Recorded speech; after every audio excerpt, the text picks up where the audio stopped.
também está participando, né? Nesse momento no chat aqui, pela MCM, tem você, o Márcio, mais alguém da MCM? Ai, cara, aí você me pegou, viu, Peterson? Deixa eu ver aqui a lista se eu reconheço alguém aqui.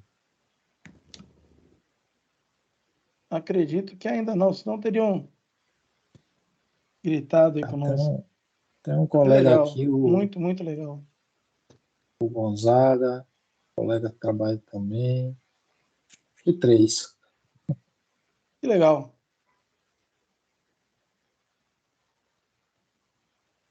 Boa noite, boa noite.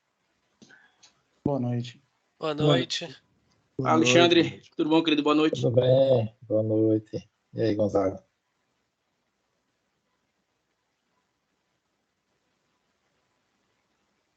A gente fez algumas conversas lá com o Técio e a gente falou muito sobre outro tema, né, que era o tema das interferências, né, e o impacto dessas disrupções nos projetos de capital.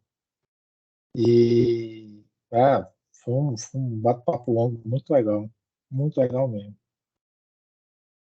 Poxa, que bacana. Muito bom ali de todos aí poder partilhar aí com a MCM também.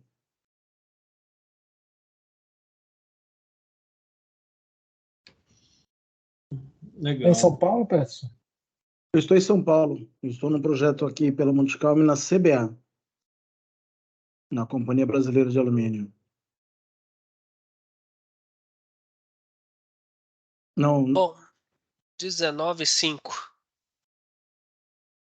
Ainda tem gente entrando aí, ó. Né? E retomar ele para o processo de avaliação da restrição.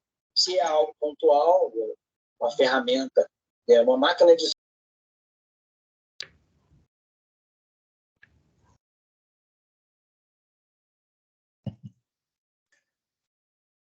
Vamos então começar, né, Ederson?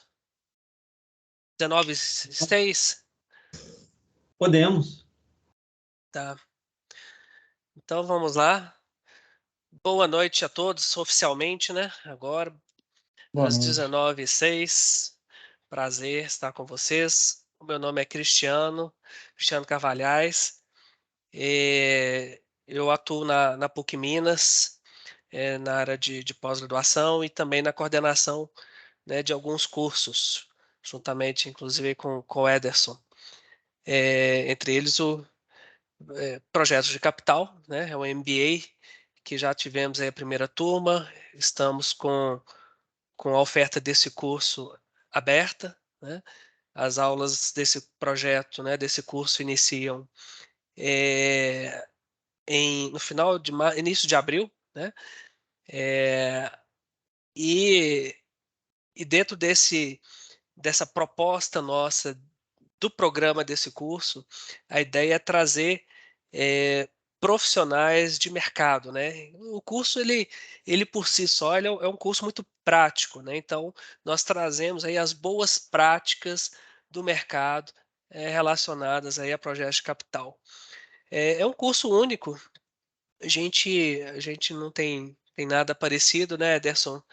Esse curso nasceu de um planejamento de um curso em company que nós estávamos trabalhando, né, para uma grande empresa multinacional, e aí, a partir desse desenho, né, nós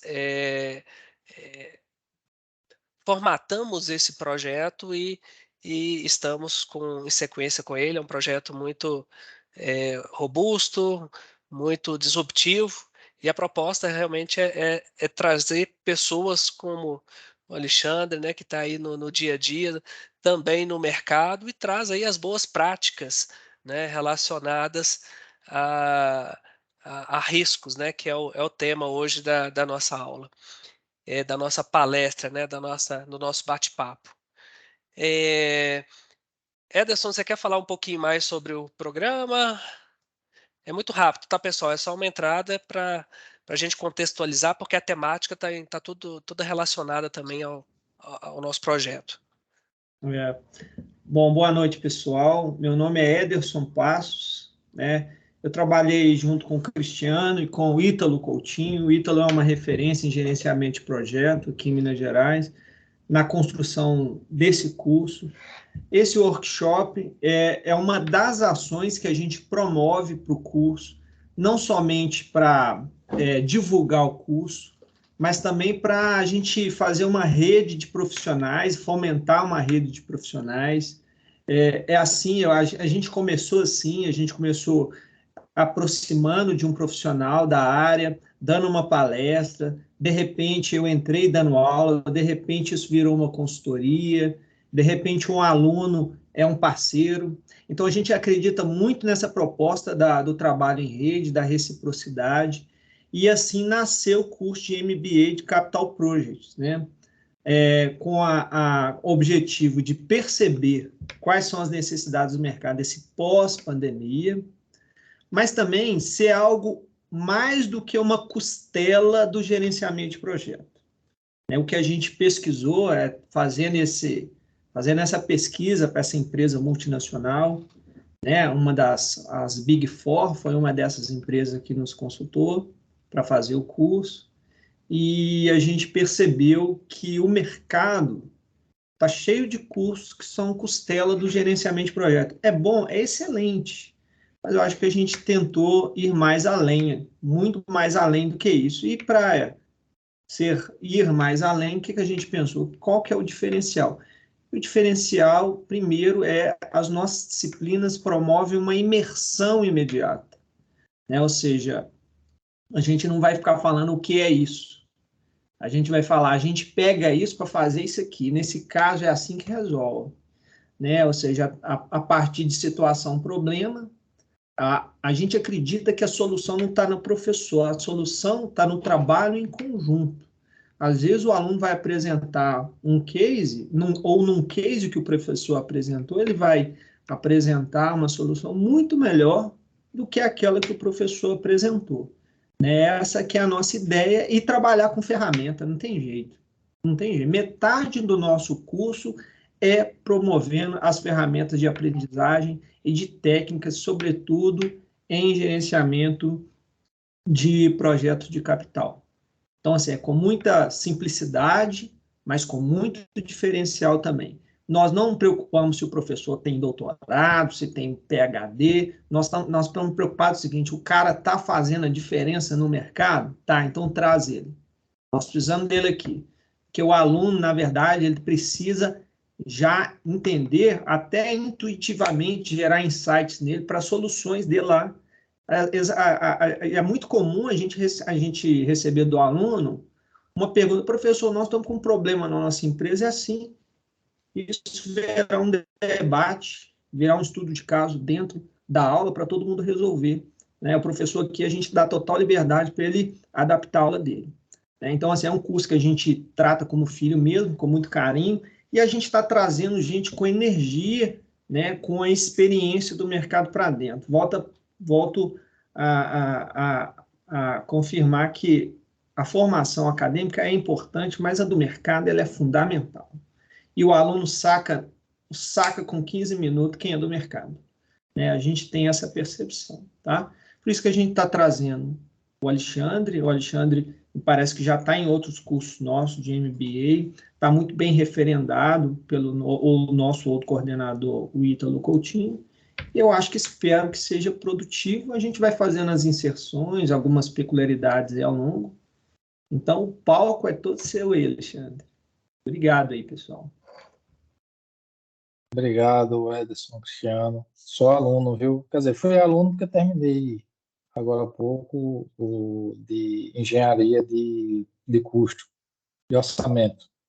Excelente. Então, eu vou um pouquinho mais além, tá? Porque você faz amizades, vê pessoas de outras disciplinas, de outras empresas, além dos professores, que a gente sabe que, no final das contas, a gente conta o professor que trabalhou com a gente, né? Então, é tudo verdade mesmo. A gente... essa questão da academia é muito importante também, né? A gente passou por ela, né? A gente sabe o quanto que nós aprendemos, né?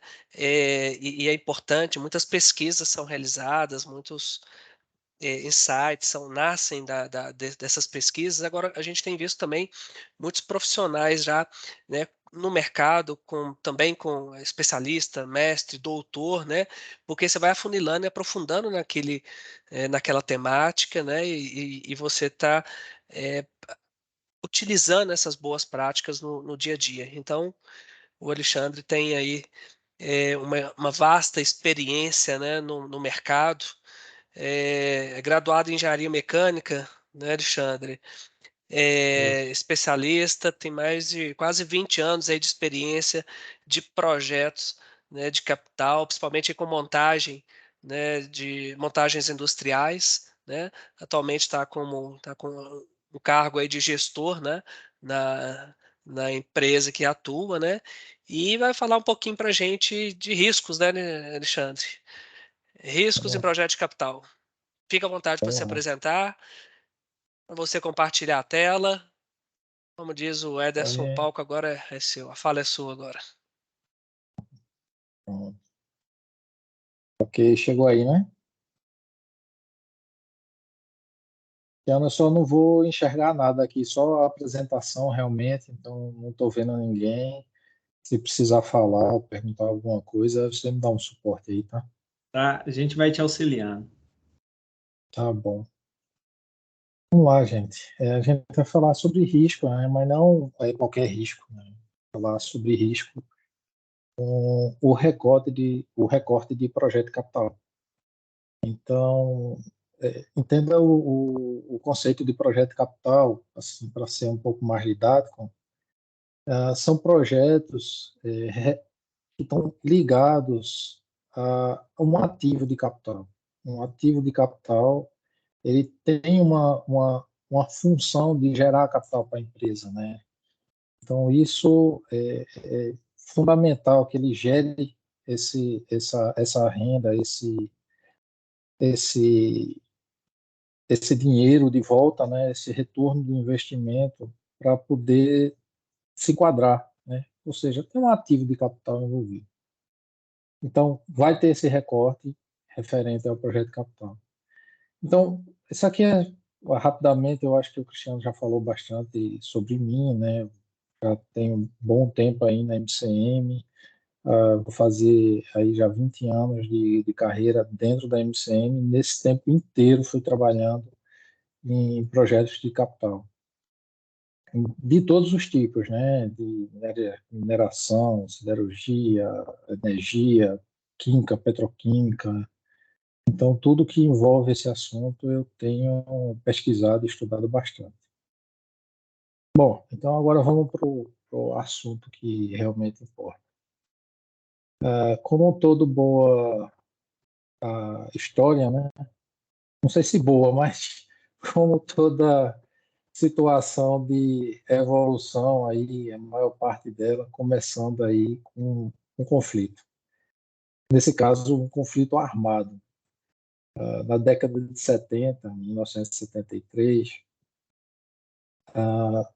o Egito e a Síria eles se juntaram para fazer um ataque a Israel. Essa foi chamada a Guerra do Yom Kippur. Ela foi uma guerra curta, né? Não durou muito tempo, não. Mas a história parece que se repete, né, em ciclos. Na época, os Estados Unidos mandou muitas armas para Israel. E a Rússia mandou muitas armas para a Síria. E um combate ali que estava restrito àquela região tomou uma proporção geopolítica muito maior, né, com os Estados Unidos e Rússia encabeçando. Nada a ver com o que acontece hoje na Ucrânia, né? Parece que é tudo igual. Só que na década de 70 já havia sido fundada a OPEP, né, que é essa organização dos países árabes produtores de petróleo. E quem fazia parte na época da OPEP era a Síria e o Egito. Então, o que ocorre? A Síria e o Egito, depois a ONU entrou no meio da guerra, acabou o problema. Pela ajuda dos Estados Unidos, Israel já estava entrando já no território sírio, já chegando perto da capital, Damasco. Então, a Síria e o Egito ficaram, entre aspas, assim, derrotados. E ficaram putos da vida, né? Quiseram retaliar. E a retaliação, ela veio com um embargo. Então, em 1973, a OPEP ela começa um embargo contra os Estados Unidos, que foi um verdadeiro caos, né, para os Estados Unidos. Eles não estavam preparados para uma represália desse nível da OPEP. Para vocês terem uma ideia, esse gráfico aqui, não sei se o mouse está aparecendo. Está aparecendo aí o mouse? Sim, Alexandre, tá sim. Pronto. Então, vocês veem aqui esse gráfico aqui entre 1973 e 1974, e tem uma rampa aqui de aumento de preço do petróleo. Eles foram aumentando o petróleo gradativamente, mês a mês. Em 8 meses, o aumento era de 400%. Na década de 70, numa situação muito estável, você vê desde a década de 50, a situação era bem estável. Isso foi um golpe terrível para os Estados Unidos. Então a situação ficou caótica lá, né? O presidente da época era o Nixon, e começou a ter uma série de leis para limitar o uso do combustível. Uma lei que ficou assim marcada na história foi a do limite de velocidade de 55 km por hora, né, dá uns 80. Ninguém poderia andar acima de 80 km para economizar combustível. Outra lei que eles precisaram fazer era o limite de compra de gasolina. Mas não resolveu. Os postos de combustíveis ficaram sem gasolina. Imagina o impacto gigantesco que estava tendo na economia americana. A situação estava caótica. E aí onde entra os projetos de capital. Imagine, porque o projeto de capital acabou virando uma questão de segurança nacional. O Departamento de Energia americano estava tentando, de todas as formas possíveis, resolver o problema da indústria. Né?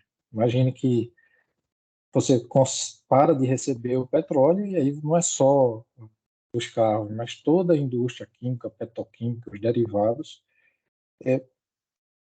vai tudo por água abaixo.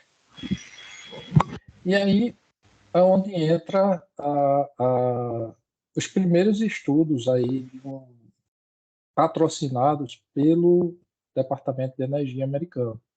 Então, vamos olhar para dentro de casa e ver como é que estão as nossas obras, como é que estão as nossas entregas, como é que estão as nossas indústrias. E na época, já começaram aí na década de 75, já estava fazendo um levantamento já mais profundo sobre a situação dos projetos de capital. E o Departamento de Energia americano contratou uma empresa, a Rand Corporation, para verificar como é que estava toda a situação. E viu que, na verdade, estava um grande caos. Todos os projetos de capital estavam, principalmente os ligados a óleo e gás, estavam completamente fracassados. Né? Na época tinha 10 plantas, né, em obras ou que estavam já entrando em operação, em startup ou perto. E eles levantaram o seguinte, olha, das 10 que tinham, que estava para se estudar um processo de aceleração, de cronograma ou de recuperação para poder suprir o mercado interno, 5 estavam as obras paradas, né? Ou parada, ou já tinha sido cancelada, ou estava com um atraso gigantesco. 5 ele já não podia nem contar com ela para atuar na recuperação. Uma delas falhou na operação, não conseguiu nem partir, não conseguiu nem operar. A quinta, a sexta, né, não conseguiu ter a aprovação dos órgãos ambientais para rodar.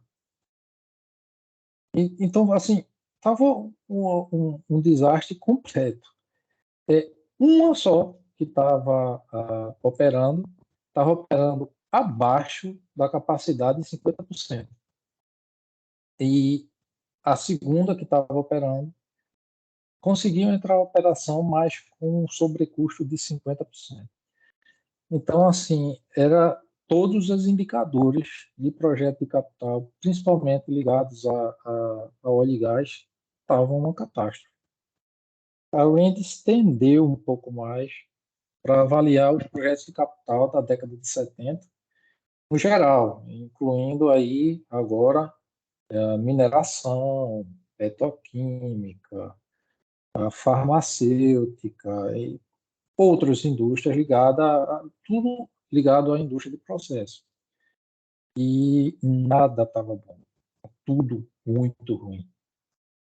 Tem o primeiro relatório da Rand, mostra aqui nesse eixo aqui, se vocês estiverem vendo o mouse, tá? O sobrecusto com relação à estimativa inicial. Então, a primeira a primeira estimativa, né? Depois você tem uma melhoria do orçamento, vamos dizer o FEL 2, aqui já era um orçamento um pouco mais firme, né? Um FEL 2, aqui o FEL 3 e a situação como é que estava. E tudo estava escalando sem precedentes, tudo estava aumentando os custos e tudo mais. E essa aqui, que estava até dentro do custo na Solid Waste em Baltimore, aqui ó, falhou, foi essa aqui que falhou na entrada de operação, não conseguiu operar. Então tinha coisa que estava, assim, tipo, o custo estava tão exorbitante que ó, só para, não tem condições mais de tocar.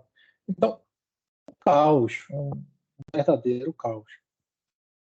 E aí o chefe que estava à frente da pesquisa, né, ficou de 74 a 78, era o Edward Merrill, e o Edward Merrill trouxe todos esses problemas, ó, tá aqui toda a situação da indústria, tá tudo um caos, tá tudo péssimo, e vocês têm que fazer alguma coisa, porque não dá para continuar desse jeito. A gente precisa resolver o problema porque a gente está com embargo na OPEP e o país vai parar. Então, precisa resolver o problema da indústria. E aí vem, olha, estou com tanto problema aqui nos projetos capitais, como é que eu faço para consertar isso aqui? Que caminho eu começo a seguir para resolver tanto desastre dentro dos projetos de capital? O Edward Merrill estava como pesquisador-chefe da RAND no começo da pesquisa, e aí ele foi incumbido, né, foi transferido da pesquisa do levantamento dos problemas, foi incumbido de buscar alguma solução para essas questões dos projetos de capital. E aí ele foi achar as informações aí no estudo da ACE. A ACE, para quem não sabe, é a Associação para o Desenvolvimento da Engenharia de Custo, né? E foi fundada dos Estados Unidos. Meu Deus, agora não lembro. Se vocês puderem ajudar aí, viu, a cidade, que eu não lembro agora. Mas em 1956 foi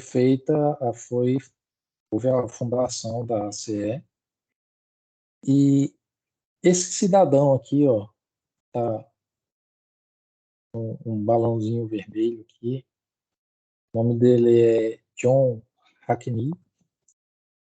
O Hackney, ele era engenheiro químico, foi um dos fundadores da ACE, e ele começou a fazer uns primeiros artigos sobre essa questão do sobrecusto e dos fracassos do projeto Capital, que já era algo que já vinha acontecendo na década de 40 e estava se passando também para a década de 60. Enfim, estava ruim, continuou ruim, na década de 70 continuava ruim também. Mas o Hackney começou a fazer, em 1958, os primeiros rascunhos do que ele achava que podia ser os problemas, da onde é que estava nascendo tanto problema, qual era a fonte disso. E aí, em 1965, aí, né, poucos anos antes do Merrill entrar nessa questão do pós-guerra, ele já tinha uma noção de que existia uma relação direta entre o grau de definição do projeto e o sobrecusto. Ele fez várias regressões lineares na época e criou uma gradação que ia de 0 a 1.600, 0 a 1.600 pontos, né, vamos dizer assim, e começou a ver que quanto mais se estudava a engenharia, quanto mais se amadurecia a engenharia, quanto mais o grau de definição dos projetos ele era amadurecido, menor era o sobrecusto. E como a ACE foca no custo, então a tese dele foi para o custo, claro. Mas isso tinha um impacto também nos prazos, no sucesso do ativo. Quando a gente fala de projeto de capital, a gente fala de um ativo de capital. E um ativo de capital, ele tem as métricas dele do começo. Olha, eu quero receber tanto desse investimento em tanto tempo, e esse número está lá.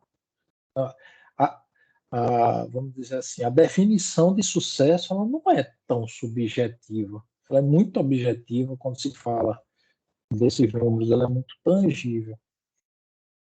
Então, essa relação começou, tem os primeiros rascunhos dele, começou a haver uma aderência muito forte a isso. E ele publicou esse primeiro trabalho, em 65. Na época, tinha 29 parâmetros, eram muitos parâmetros.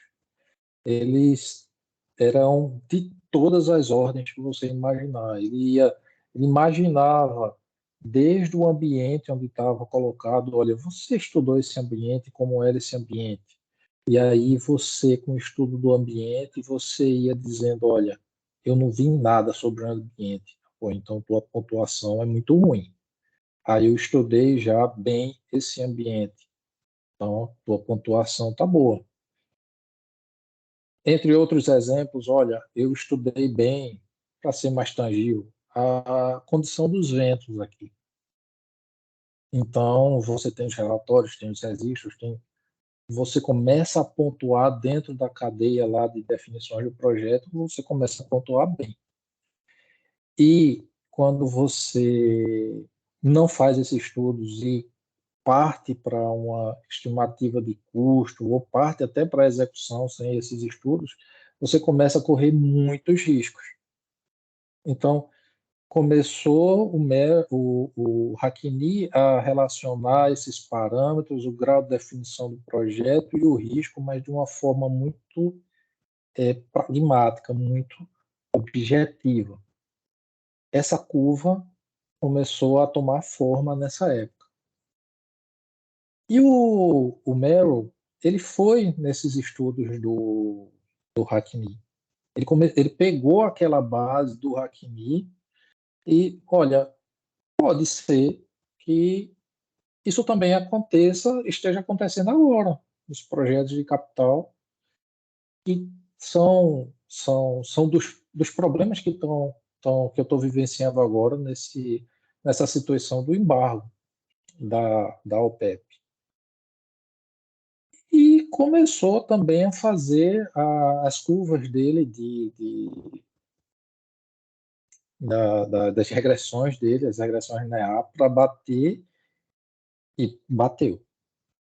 Então, em 1981, a Rand já estava publicando os artigos mostrando que o grau de definição do projeto, no caso, o Hackney ele fez de 0 a 1.600, mas o Merrill ele colocou de 2 a 8, que é uma escala que eles escolheram lá.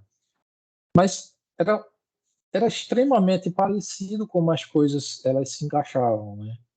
Quanto mais você definia o projeto, menor o risco, menor a possibilidade de sobrecusto.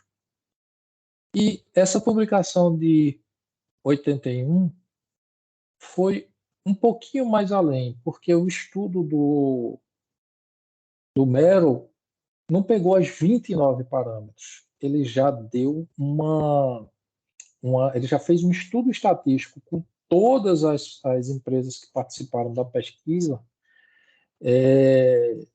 juntando os dados para dizer qual é o fator determinante, ou seja, qual é o parâmetro que é estatisticamente mais relevante. E nesses parâmetros ele começou a reduzir aqueles 29 para um conjunto mais específico, que realmente já dava um grande impacto no projeto. Nesse caso aqui, um dos parâmetros que ele viu que destoava muito na curva era a adoção de novas tecnologias.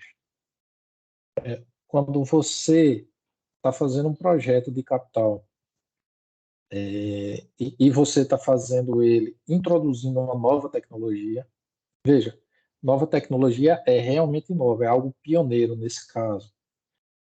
Não seria uma tecnologia que é antiga, mas é nova para mim. Não, é algo que ainda não foi usado. Então a curva de risco era completamente diferente, ela subia muito mais, ela tinha um impacto muito maior. Então, tirando esse parâmetro para as outras unidades, para os outros projetos de capital, essa curva se mostrava muito aderente. Então, o que acontece? O Merrill, ele começou, o pessoal está indo rápido, está indo devagar, estou sem feedback nenhum aqui, estou falando. Tá ótimo, professor. Estamos subindo a escada Nossa, tá de legal. maneira tranquila. O voo está sendo suave. Tá Tá legal, bom. Alexandre. Tá bom, vamos lá. Então, o Merrill tirou esses elementos que eram mais relevantes e ele verificou o seguinte, olha, quando eu analiso esses mais relevantes, esses indicadores aqui, esses parâmetros mais relevantes, eles são responsáveis por 74% do sobrecusto. E aí ela adotou, olha, esse sobrecusto aqui de 74% eu vou chamar de riscos sistêmicos. São riscos que estavam comuns a toda a gama de projetos que ele estava tratando. Na época, ele estava avaliando 40 grandes plantas de projetos de capital. Olha, esses 74% desses riscos sistêmicos eles se repetem nas 40 unidades. E ele é uma realidade até hoje.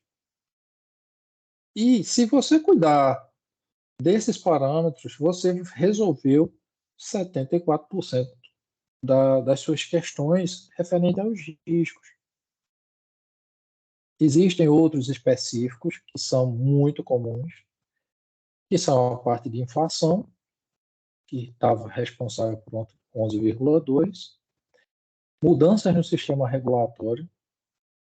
Isso aqui, só fazendo um parênteses para quem trabalha em projeto de capital, a mudança no sistema de regulatório, aí eu vou fazer um recorte aqui do ponto de vista do contratado, é o próprio contrato, né? Então, quando você pega como é que aquele contrato foi feito, que riscos aquele contrato está transferindo do owner, do dono, do contratante para o contratado, essa é a mudança do sistema regulatório. Então, isso acontece assim, quando você faz o recorte de que está executando a obra, e acontece de outra forma para o dono, que também não controla muito as questões de legislação. Responsável, nesse caso, por 11,5%, e o mais impressionante, todos os outros problemas. Guerra, pandemia, tempo ruim. Na verdade, quando você pega o recorte de todos os outros problemas aí, que são os riscos específicos, eles não passaram de 3,4%. Então, note que o projeto de capital, na verdade, se você focar em resolver esses parâmetros que estão intimamente ligados ao grau de maturidade de engenharia, você resolveu 80% dos riscos.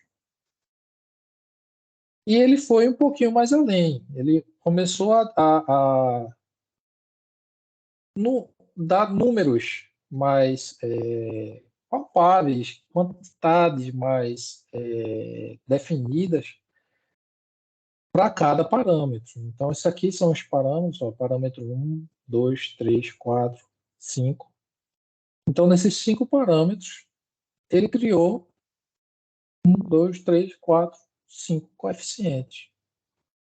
Então, você tem parâmetro, coeficiente, parâmetro, coeficiente, parâmetro, coeficiente, parâmetro, coeficiente.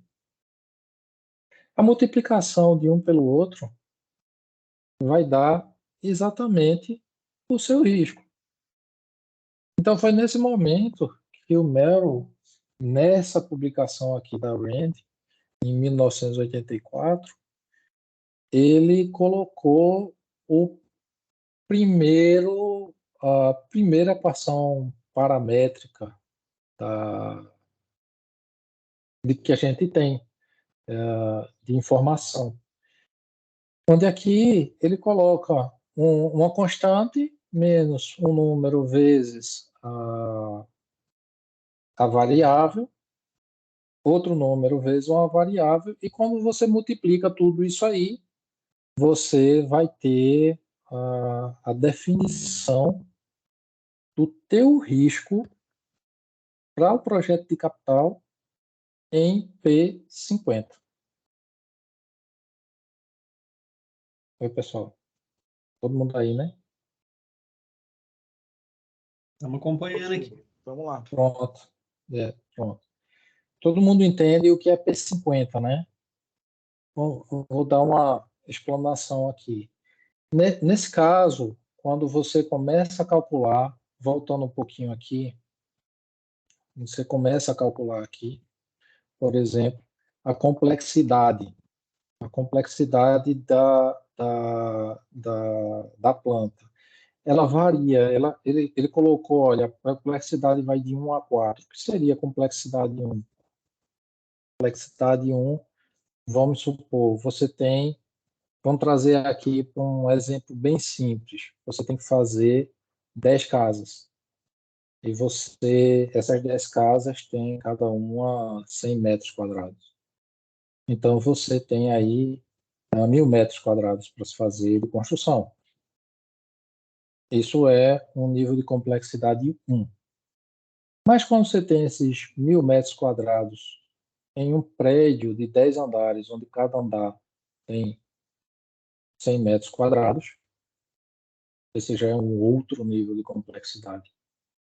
Então, você tem um empilhamento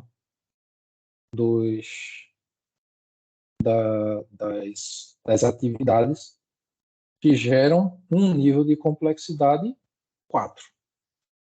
Então, você entra aqui no x4,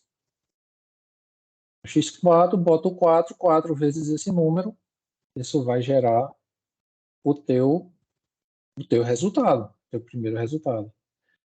Então, você vai compondo ponto a ponto, né, os teus valores, e aí você tem o teu projeto de capital, o teu risco do projeto de capital já calculado para um P50.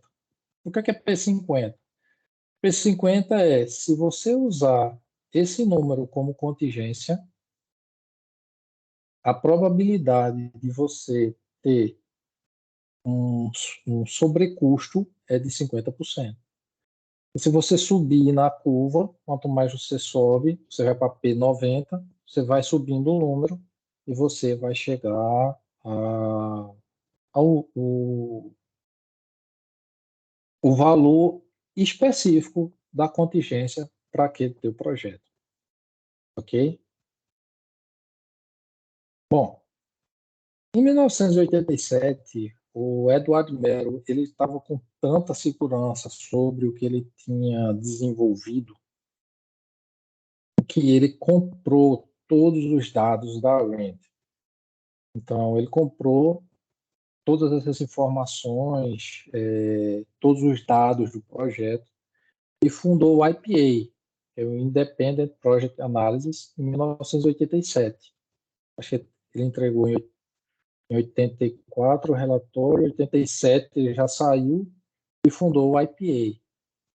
Nesse caso, ele encontrou uma brecha porque o governo americano estava querendo saber como é que estavam os projetos. Ora, se eu tenho uma equação aqui, né, uma forma de calcular e dizer como é que está o projeto, então eu tenho uma forma de saber o risco e se aquele projeto ele vai dar problema no futuro ou não.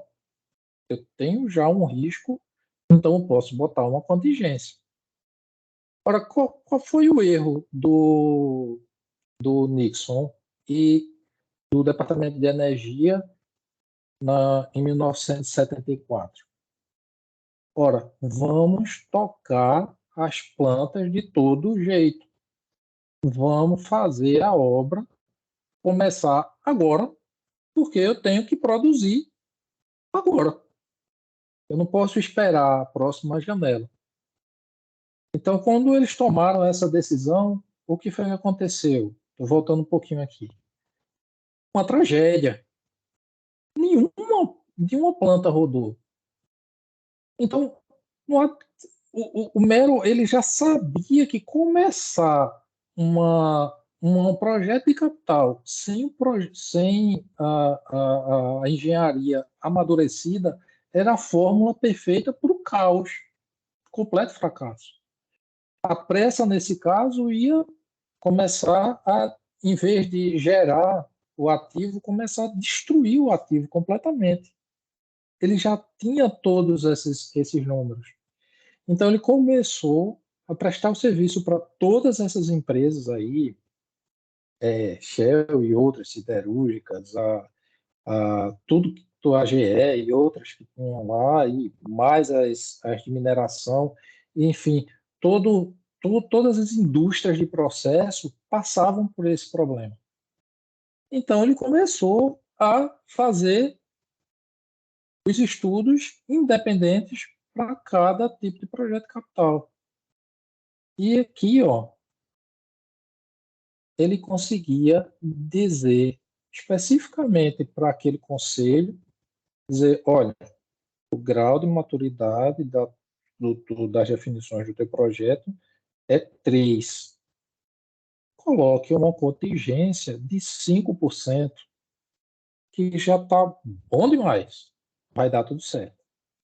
Ou ele chegava para o conselho e falava, olha, o grau de definição da engenharia de vocês está 7.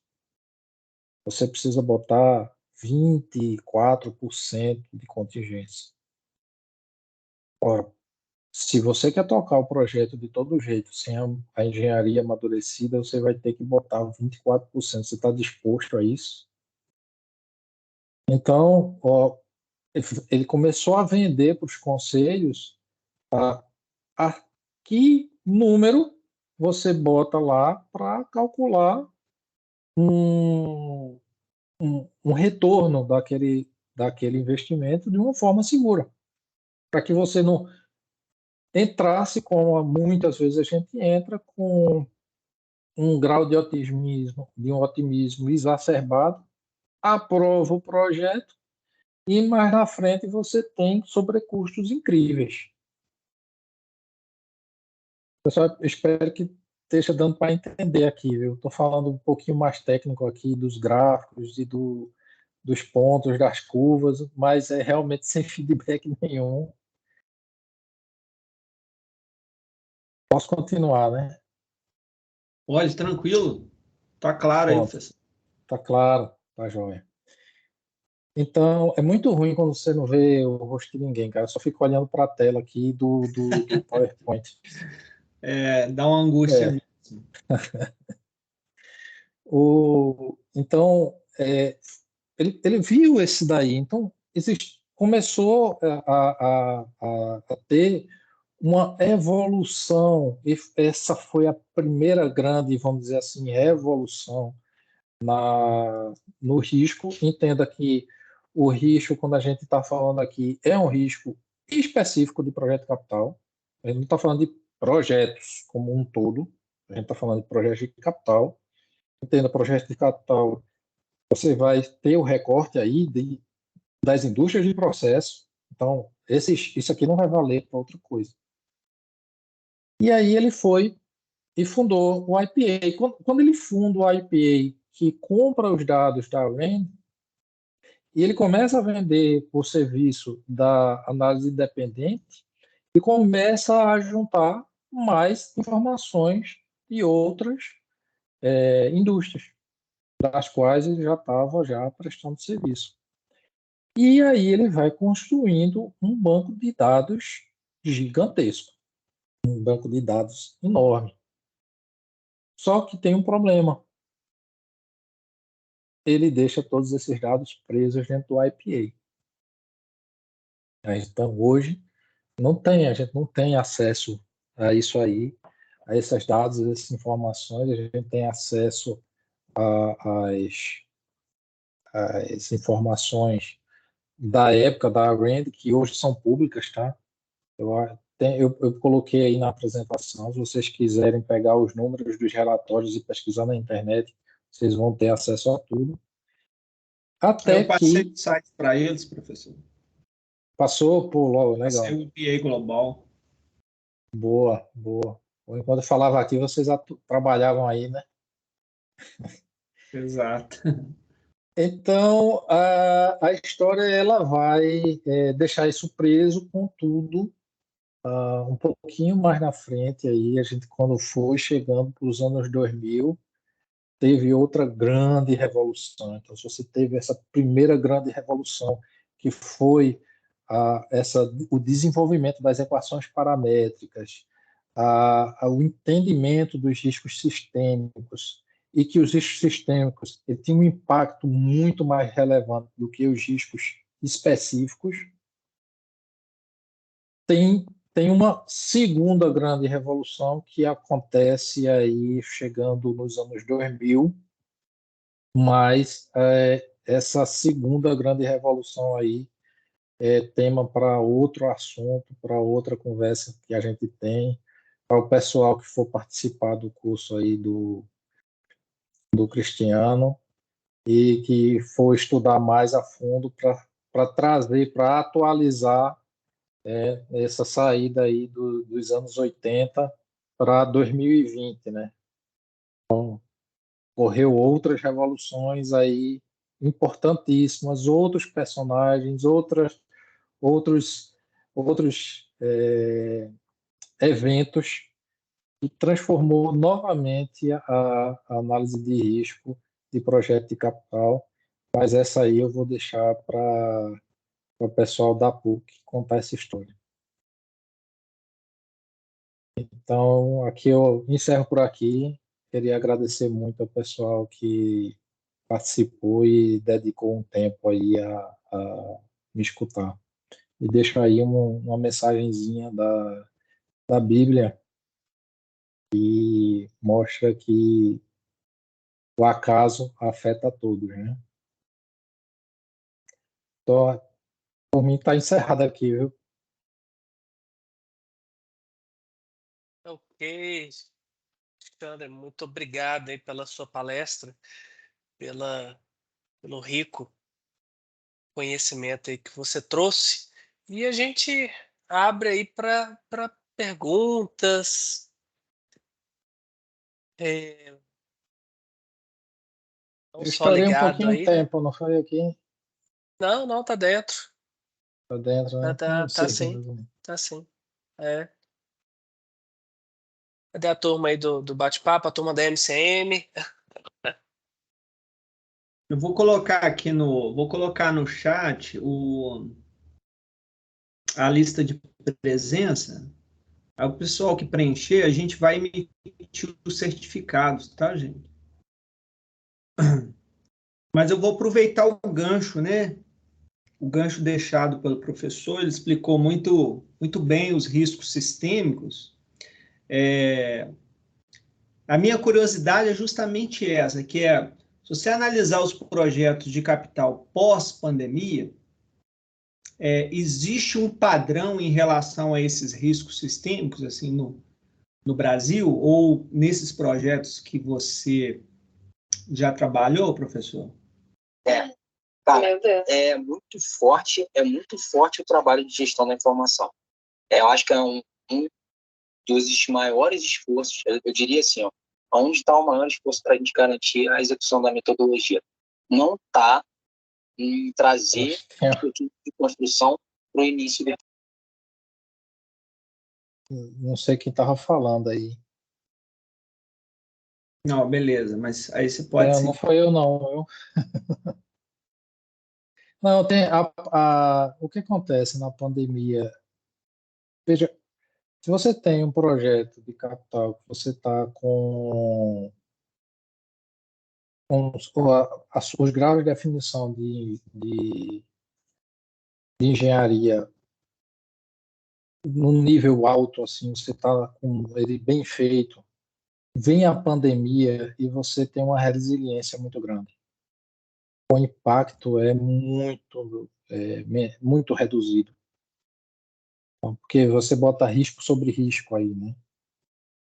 Então, agora, se você tá já com a situação que você começou o projeto, isso acontece muito, tá? Eu tô falando isso no Brasil, tenho um colega que é o Shoma, e as Big Four também, você falou, eles estão apontando como é a cultura nossa, é de fazer. A gente começa a obra sem ter as definições, sem ter os desenhos, às vezes. Olha, eu estou aqui com. Eu tenho que fazer. Estou com a área definida. Tá bom, começa a terraplanagem. Mas eu não tenho o desenho das bases ainda. Tem que terraplanar, vai terraplanando aí. Aí lá na frente você vê que se deixasse 1 metro para cima, 1 metro para baixo, fazia uma diferença brutal no custo por uma série de motivos. Você já fez terraplanagem? Ah, faz a base do tanque. Qual é o diâmetro do tanque? 10 metros. Vai lá, escava, faz a base do tanque.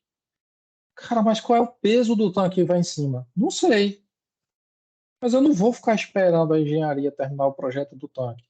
Então faz o seguinte, faz uma base e bota ela superdimensionada. Aí o tanque, quando vier, não vai dar erro. Ou então o custo vai lá para cima. Então, quando você fez a tua inicial lá, né, você fez o seu business case, Você tinha um capital e você queria investir ele, queria o retorno dele. Não vai ter.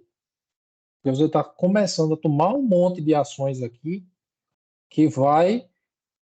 Isso se perde, tá? Fica oculto. Alguém deu a ordem para deixar a base superdimensionada. E qual era a ação? Era aquela mesmo, porque eu tive que começar a obra antes. Agora, ninguém conta essa história. Quando você vai ver lá na frente, bem para frente, a obra já está do meio para o fim, mas você vê que todos os custos estão estourados. E tem justificativa para tudo. Para tudo vai ter uma justificativa. Então, o que acontece? Chega a pandemia. Aí é risco sobre risco. Teu projeto já estava com uma série de problemas lá ocultos.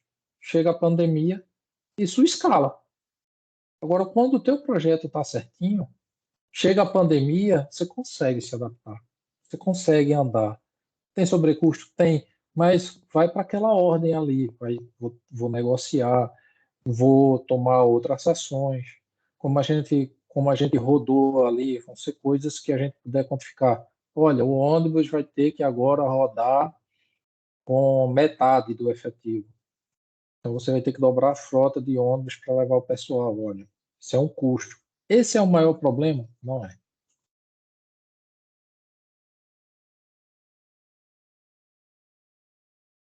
Então, bacana. Peterson. Acho que o Peterson queria falar, hein? Sim, talvez em complemento ao Alexandre, né? É aquela briga que a gente vive no dia a dia, né? É o cumprimento de marcos contratuais e acaba sendo um cumprimento a qualquer custo, né? Então, a maturidade do projeto, a necessidade de cumprimentos de marcos, isso acaba nos direcionando para essa condição. Isso é o dia a dia, a gente passa muito por isso. Tem um agravante aí, sabe, Peterson? Eu estou estudando mais, né? Estou fazendo recorte mais por causa do trabalho, claro. Quando você olha para o lado do executor, né? Do executante da obra. Então você vê que, olha, acontece não propositalmente, mas inconscientemente. Você tem o dono da obra, o dono da obra fez um projeto de engenharia 1 e deu um monte de problema. Quando ele vai fazer a segunda obra, ele já quer fazer um contrato transferindo parte do problema para quem vai executar. Exemplo, vamos supor um contrato que eu peguei agora há pouco. Você escreve assim, olha, eu não estou com a minha engenharia madura o suficiente, não fiz o clash detection, o pessoal de BIM aí já sabe, entre civil, elétrica, suporte, tubulação, aí eu escrevo assim dentro do contrato. Corte, solda e qualquer tipo de ajustes nos suportes, até 30% do peso devem estar no preço da contratada.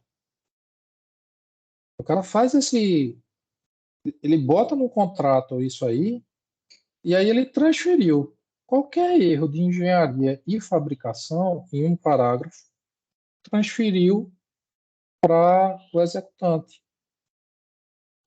O que ele está fazendo, na verdade, é dizendo o seguinte, olha, eu não sei, eu estou começando a minha obra, eu não fiz o Clash Detection, eu não fiz tudo em BIM, está aqui tudo no jeito antigo que a gente sempre fez.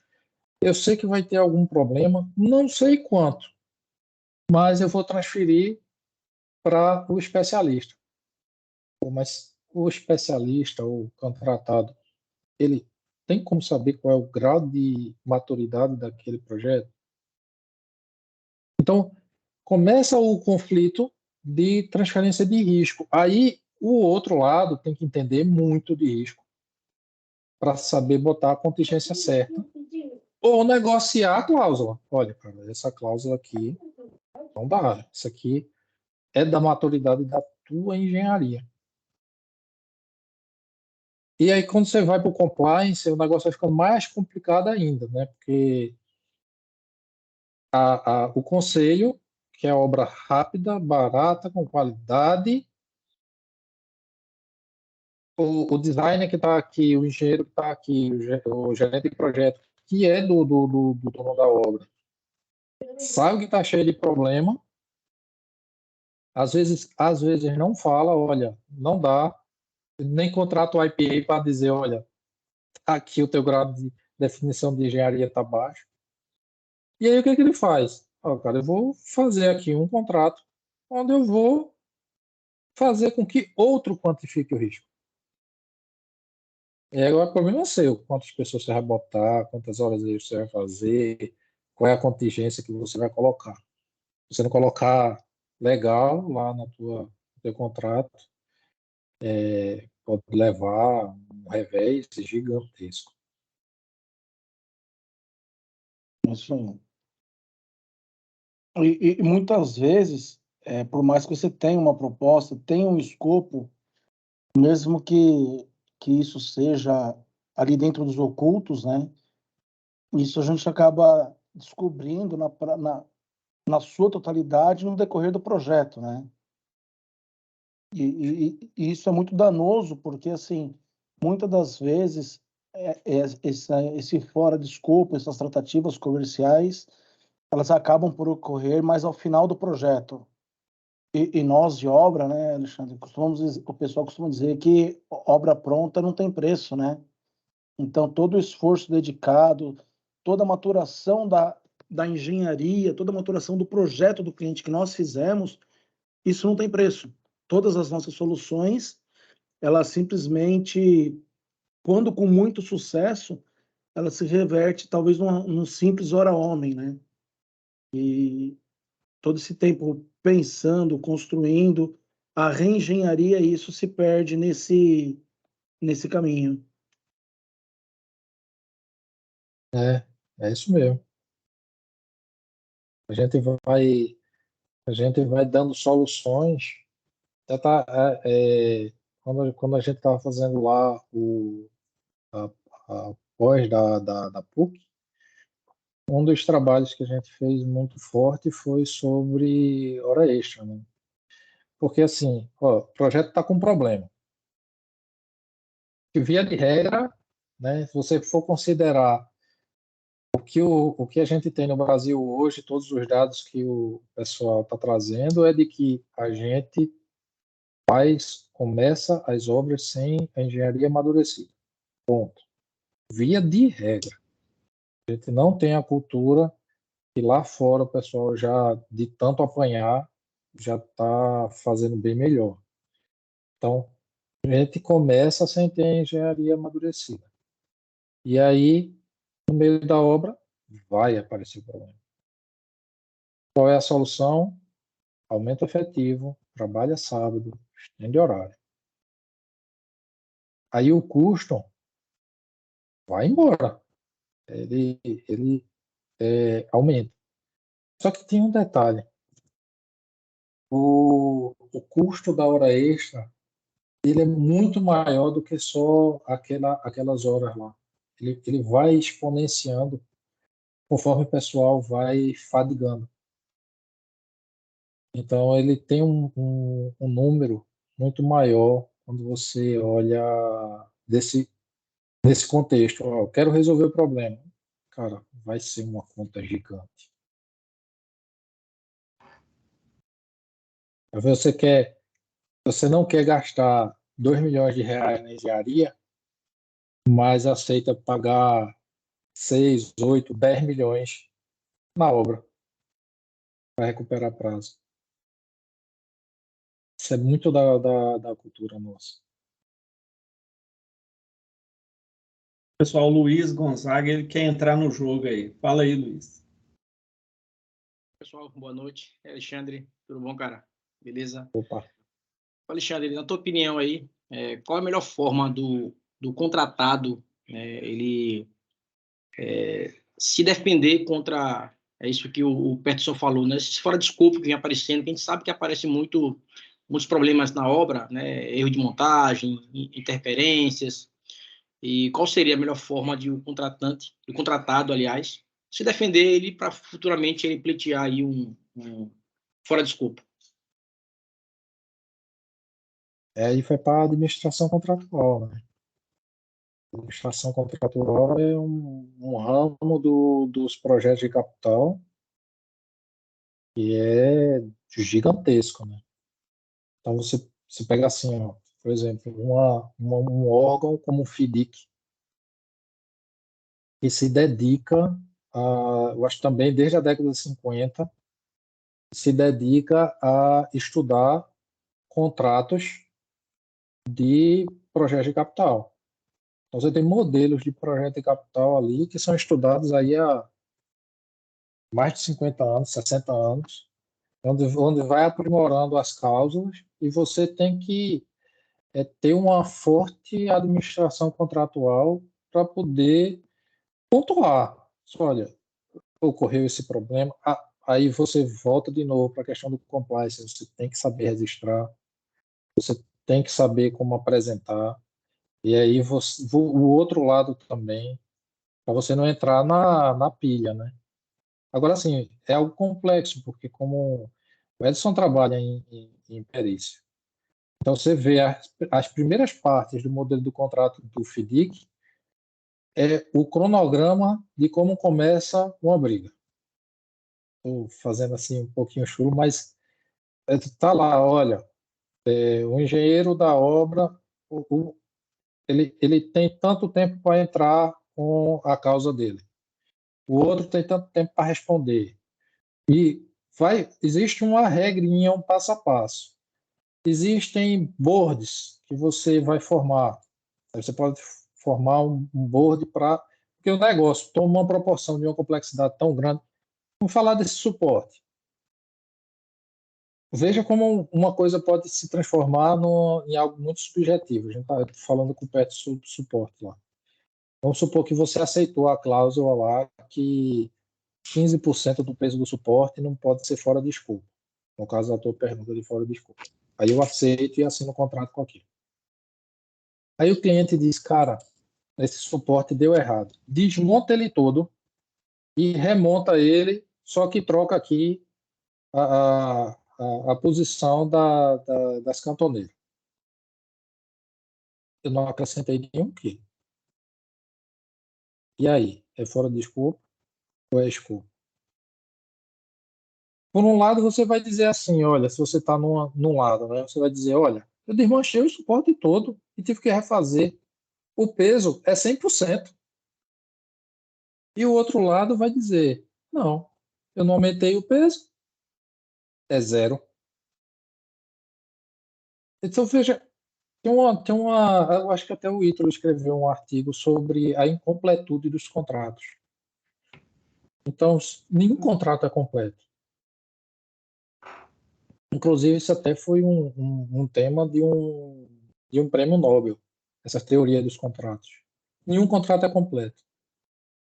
Então, vai ter áreas aí que são impossíveis, né, de ser definidos. Aí você volta lá para trás, né, para Shakespeare, né, aquela história do mercador de Sevilha, né? Tira uma telha de couro, mas não pode tirar o sangue. Isso é tão antigo quanto... É Veneza. Tá falando que Mercador de 1500, Veneza. né? De Veneza. Isso é de 1500, né? O Shylock queria arrancar o couro do outro. É. Aí você vai para essas questões. Então, assim, a solução é uma boa administração contratual, não tem outra não. Claro que você tem uma boa relação com o cliente, ajuda, tal, mas você não pode contar com isso. Hoje em dia não pode mais. Beleza. Alguém tinha levantado a mão aí? Não sei quem.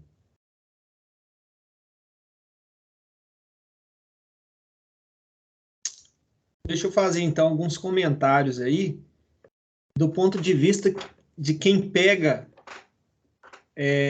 as relações em desgaste máximo aí, que é quando o insucesso ele vai para uma câmara arbitral, ele vai para a justiça, né?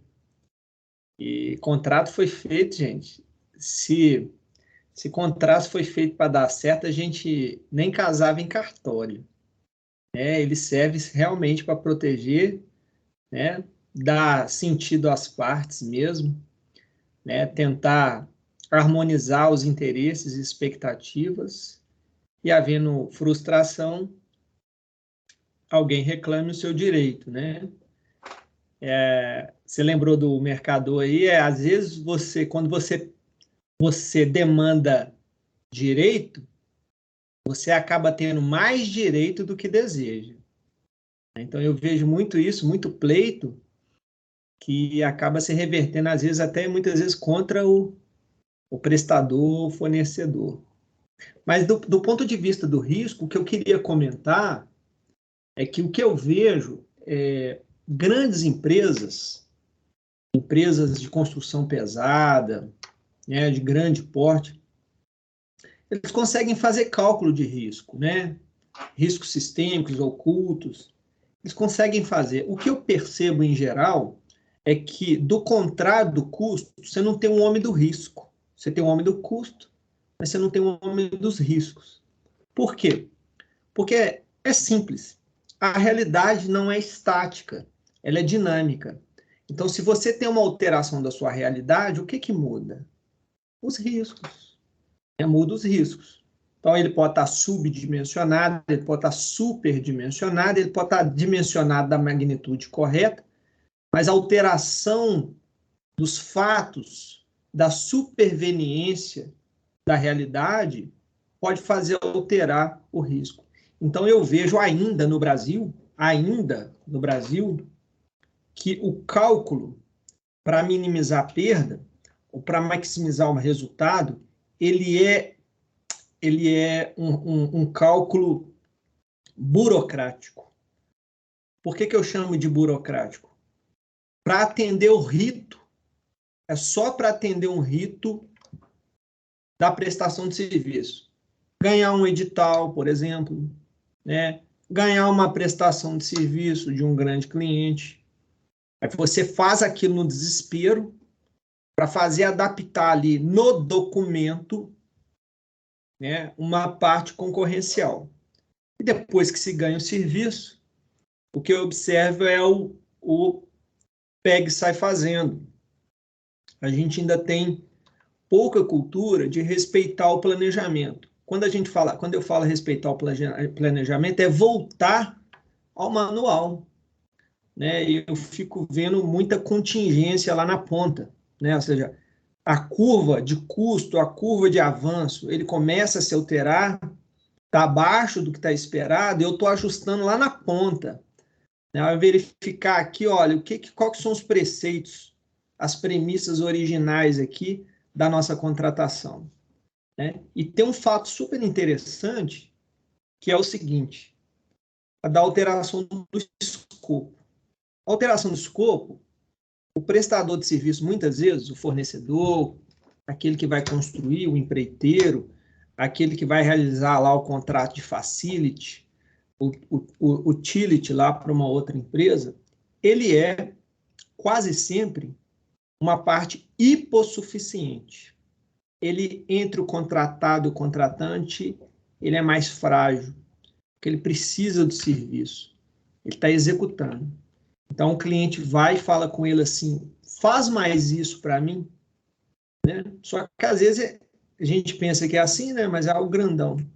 Acrescenta mais isso no serviço, que a gente, lá na medição, a gente acerta, depois a gente faz um aditivo, né? E como é que fala não? Essa que é a questão, como é que fala não? E quando você altera o escopo, você passa a absorver, a assumir maiores riscos. Por isso que eu chamei homem de risco. Porque quando o homem de risco, ele é aquele que ele tem que estar recalculando a rota o tempo inteiro. Ora, você aceitou isso, o risco de insucesso aumentou. Você tem que contingenciar mais recursos para isso. E, volto a afirmar, a minha percepção é só no momento que o negócio estraga, que é a questão da perícia, etc. e tal. Pleito também. Né? E a gente vê isso muitas vezes, é uma coisa Gente, é uma coisa absurdamente boba, mas a premissa não foi respeitada. Não espere do cliente que ele vai respeitar, porque ele acha no poder de mandar segurar a assinatura de medição, dar uma carta de aceite de serviço. Ele se acha no direito porque ele está pagando. Então, o prestador assume esses riscos, né? E eu percebo que o prestador, muitas vezes, ele fica refém, né? Não fez os cálculos corretos, né, de contingência, de riscos, não refez esses cálculos e ele acaba assumindo uma condição de desequilíbrio que muitas vezes não é paga. Muitas vezes, ou paga a menor. Eu já peguei um caso aqui de um grande cliente da área de mineração. Vamos parar por aqui, que senão a gente revela. O fornecedor fez uma série de intervenções em obras civis numa mina. Ele pleiteou lá, só de alteração de escopo, 9 milhões. Um contrato de 50. Recebeu 600 mil. Ainda falaram assim, não reclama não. Vou pagar 600, não reclama não, que senão eu te tiro do rol. Daí, quem errou? Foi o cliente ou foi o fornecedor? É o que eu brinco, né? Que é a coisa mais difícil na nossa vida é falar um não com louvor. O que é o não com louvor? O não a gente sabe falar. Só que o não reverbera na cabeça do interlocutor várias coisas. Várias coisas. Ele não quer fazer, ele não gosta de mim, ele quer me prejudicar. Né? Então, quando você fala um não com a pessoa muitas vezes, ele tem com má vontade comigo. Ela muitas vezes ela sente isso quando a gente recebe um não. Agora, falar o não com aquele quase sim ou não que o cliente vai entender é muito difícil. Olha, eu te amo, mas não tem como fazer agora. Né? É mais difícil. Né? Então... Deixa eu dar um exemplo. Pode falar, eu por vivi favor. Tudo que você está falando, eu vivi. Os erros que eu cometi na vida. Estava no projeto, na obra, e estava na parte de comissionamento e ia fazer um teste hidrostático. O cliente chega e diz, era uma linha que nem a gente estava mexendo lá. Aí falou, tem um problema na minha válvula, no teste. Eu preciso que tu vai lá e troca essa válvula, serviço fora de escopo, troca essa válvula para eu fazer o teste. E, ok, né? Serviço tranquilo, tá? Chama encarregado. Isso foi na reunião de manhã. Chama encarregados, olha, a gente vai fazer uma pequena modificação na programação. Tu vai lá, pega a válvula no almoxarifado, vai lá e troca. Quando o encarregado foi lá, a válvula estava a 5 metros de altura, apesar do andaime. Não tinha andaime. Aí ele passa o rádio para o preparador e diz assim, preciso de andaime. Ele falou, não tem mais andaime nessa área aí, porque a gente já saiu dessa área, vai ter que pegar lá no canteiro. Tá, só que o canteiro ficava longe. Aí ele passa o rádio para o operador do MUC, olha, eu preciso do MUC aqui para pegar o andaime. Isso o tempo passando. Vai lá o MUC, carrega o andaime, leva o andaime lá para montar a válvula. Aí descarrega lá, meados da tarde, assim, né? Montando andaime, vai lá, troca a válvula, tudo bem. No decorrer do dia, aí por que o içamento da estrutura metálica que a gente estava programado para hoje, tem um guindaste lá, uma estrutura grandona já, um guindastão de 300 toneladas, que não subiu ainda, porque não tem o contrapeso. O contrapeso não chegou. O contrapeso não chegou. Como que foi pegar andaime? Foi pegar andaime para quê? Para trocar uma válvula. Resultado. No outro dia eu estava levando uma porrada do cliente, porque eu fiz uma programação de um guindaste de 400 toneladas para subir uma estrutura, não subi. Por quê? Porque parei um recurso, uma programação, uma linha de trabalho para trocar uma válvula que eu não tinha nada a ver. Aí qual é a conta desse negócio? O projeto de capital ele é muito complexo, o sistema de comunicação é muito grande.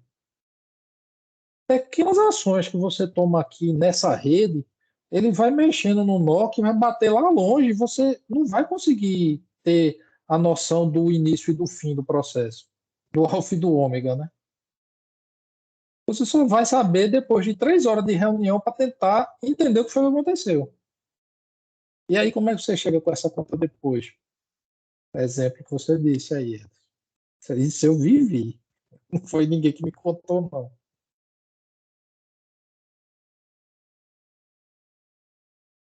É isso. E o próprio fato dos contratos, né, o próprio formato dos contratos, ele estabelece o conflito. Por quê? O formato do contrato, ele diz respeito a qual é o seu interesse em relação à contraparte. Eu quero transferir para a contraparte todo o risco do empreendimento. Então, eu vou escolher um tipo de contrato aqui. Eu quero minimizar o meu custo porque eu sei o serviço que vai ser executado. Não, então eu vou usar esse contrato aqui.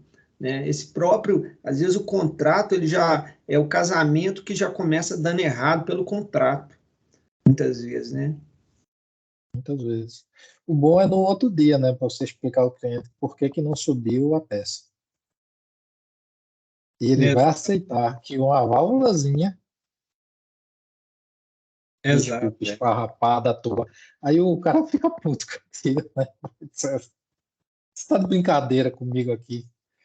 É verdade. Aí começa a confusão. É verdade. O cliente ele não quer saber, né? Ele não quer saber. E muitas vezes ele tem razão, tá? E muitas vezes ele tem razão. Certeza. E aí, pessoal, mais alguma dúvida aí? Quer entrar no jogo?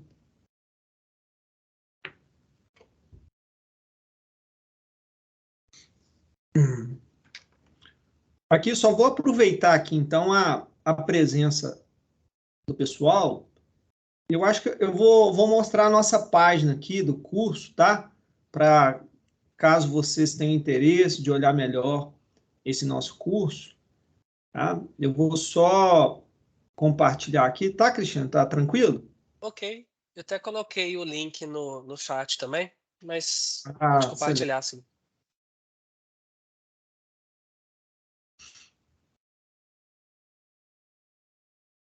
Bom, vamos àquela pergunta. Qual é a pergunta? Depois que você compartilha? Todo mundo tá vendo? Tá.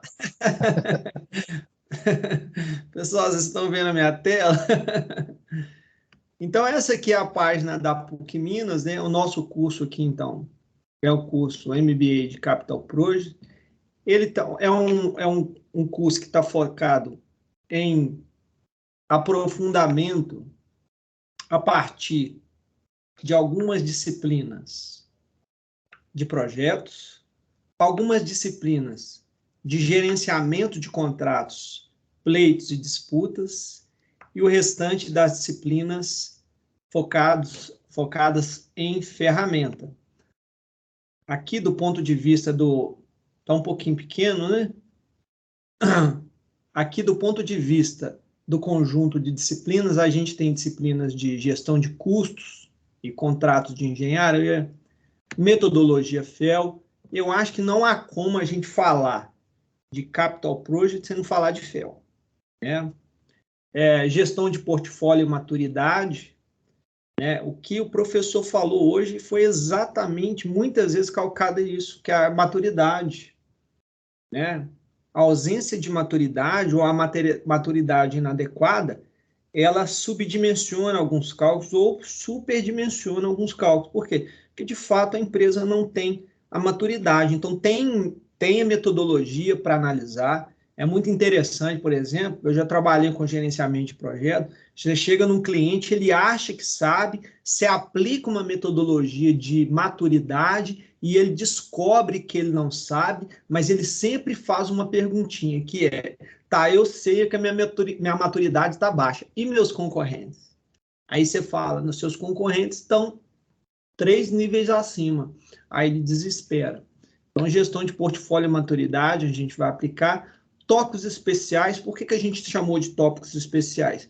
Porque nós vamos trabalhar algumas disciplinas de gerenciamento de projeto empacotadas nesses tópicos especiais. Por exemplo, cronograma, prazos e programações, né? Estimativa de custo e gestão financeira, né? Aqui a gente traz mais a visão da contabilidade do que propriamente do gerenciamento de projeto, por isso ela é tão proveitosa, que o aluno entende o custo do negócio, e não só do projeto, mas como o custo do projeto impacta o resultado do negócio.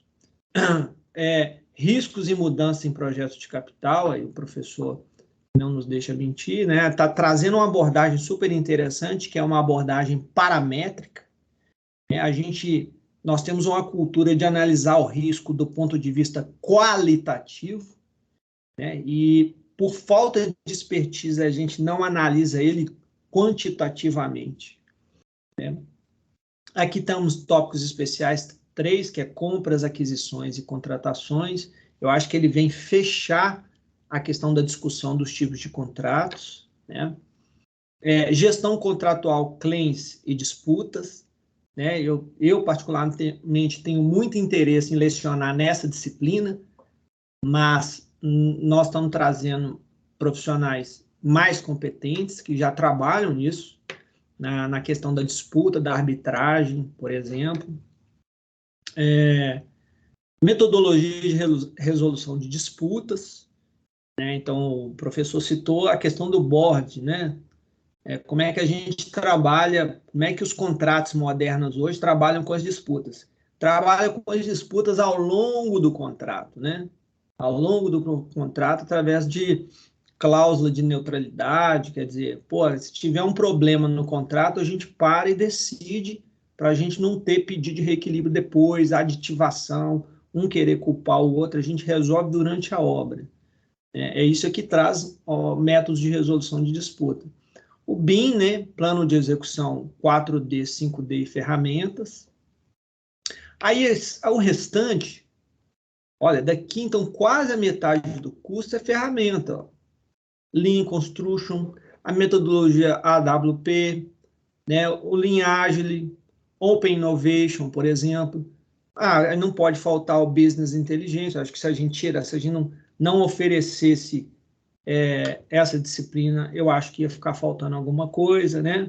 A questão da transformação digital em projetos de capital, o overview setorial. O overview setorial, aí a gente traz uma análise não só técnica, é uma análise mesmo de cenário técnico-econômico também, de diferentes setores, mineração, siderurgia, papel e celulose, setor de construção, não precisa nem falar.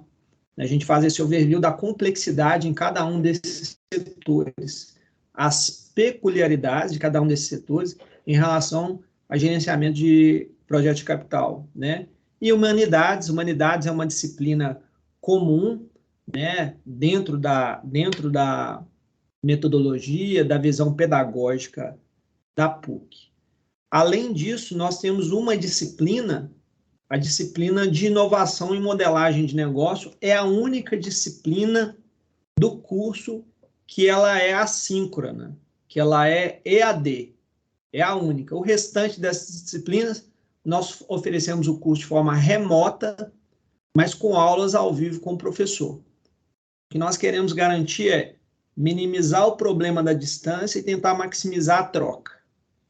Okay? Então, a única disciplina que é a de inovação e modelagem de negócios, mas ela é uma delícia em fazer. Ela é muito gostosa. Ela traz conceitos que a gente acaba falando no nosso dia a dia sem saber o que a gente está falando, e então ela vem tampar esses espaços aqui, em relação à inovação e modelagem de negócio.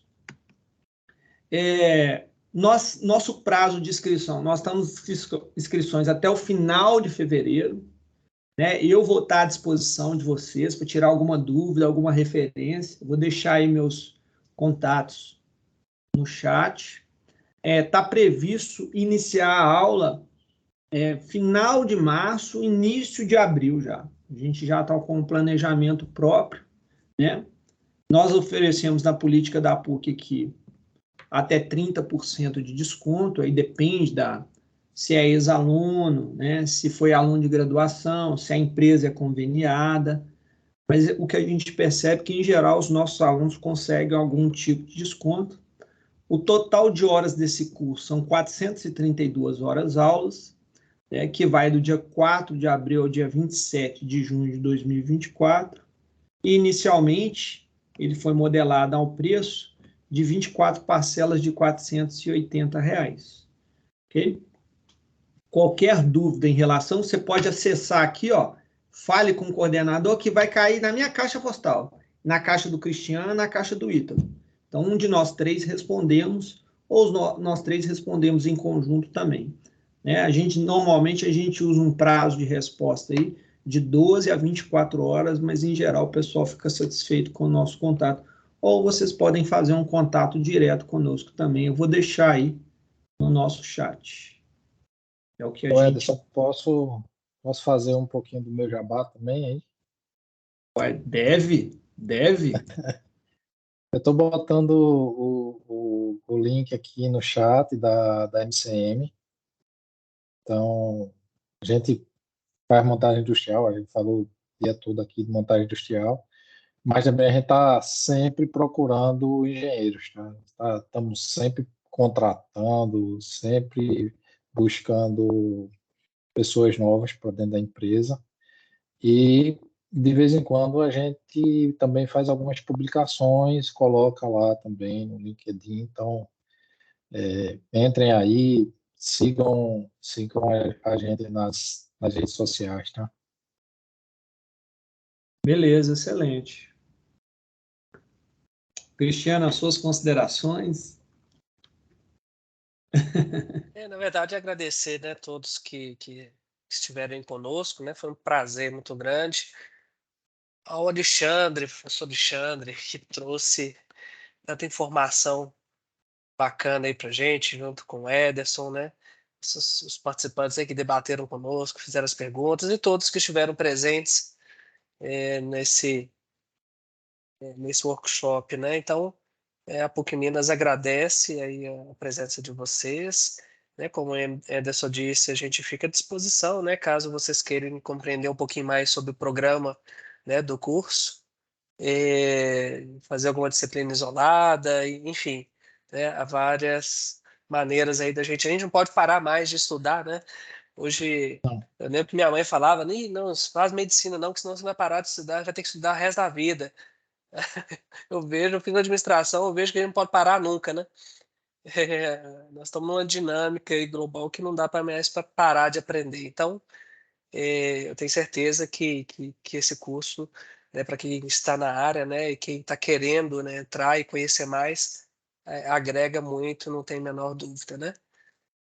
Então é só isso. Muito obrigado a todos e boa noite, excelente semana e abraço. O curso online, né? Só falar a questão do curso online, é muito interessante a gente tem contatos com profissionais do Brasil todo e fora do país também, é um negócio muito bacana, a gente aprende muito só com os nossos colegas, né? Então é isso. Abraço para vocês, muito obrigado, Alexandre, pela sua Boa contribuição. noite, gente. Obrigado pelo convite, eu que agradeço, viu? Fiquei muito honrado. É nossa. Boa noite, pessoal. Bom descanso, bom retorno aí. Boa noite. Obrigado, uma boa noite a todos. Muito obrigado, uma boa noite. Boa noite. Boa noite.